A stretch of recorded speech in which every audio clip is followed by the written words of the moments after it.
Researchers and professors have been studying how teachers teach and students learn science for decades, and the findings have been piling up.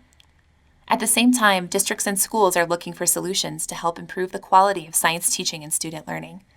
But the research being produced isn't necessarily geared to directly help these districts and their schools. Research practice partnerships bring these worlds together into mutually beneficial relationships in which multiple stakeholders come together to address persistent problems of practice and to negotiate and design solutions tailored for their specific contexts. In the fall of 2014, a district science coordinator had an idea while she was getting a haircut. She wanted to help her linguistically and culturally diverse school district design and enact formative assessments linked to next generation science standards, and she thought she might reach out to our research team for help. She had come across our work on formative assessment in a session for state science leaders and wanted to see what we might do together for all the secondary science teachers in her district. The challenge is that the next generation science standards are so shiny and so new, we don't have a lot of examples about what formative assessment looks like for them. So this was a chance to figure this out together in partnership, and this was the origin of the Aspire project. We quickly saw at that meeting that the teachers were starting to view formative assessment as part of a bigger picture about how assessment was being used for teacher evaluation.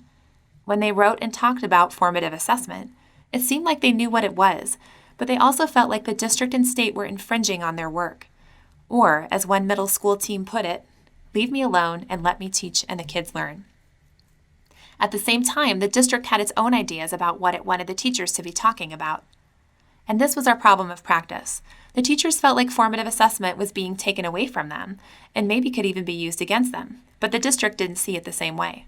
We wanted to find a way to build trust and help the teachers take formative assessment back, so that it was again between teachers and their students. Our first step was to build common language around formative assessment design and practice across these different communities in the district. Now, after a year of supporting teachers in district-wide meetings, we're attending and facilitating learning community meetings in focus schools, helping science teachers come up with new tasks, trying out ambitious science practices, and debriefing student work with teachers to identify next steps.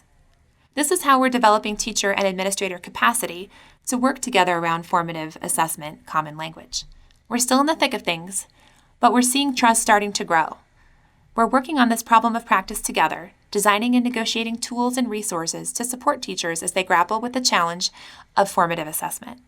And we're hoping that what we learn can inform other research practice partnerships, increase the quality of science teaching, and broaden access to science learning for the students in this district.